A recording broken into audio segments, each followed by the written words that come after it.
Ito ang simula sa pakikipaglaban sa totoong hamon ng buhay. Pagkarating, naramdaman ko kaagad ang realidad. Napapatanong kung kaya ba o handa na. Bagong lugar, bagong simula, bagong pangarap. Pero hindi pala sapat ang lakas ng loob dahil may mga pagkadaparing hindi mo inaasahan. May mga pagkakataon akala mo iyon na, pero hindi pa pala. Kaya muli kang bumangon at muling nagsimula.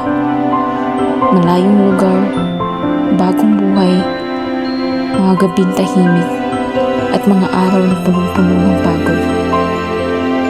Napapatanong ka rin, magiging worth it ba ang lahat ng ito? Unti-unti, natutunan mong mabuhay mag-isa.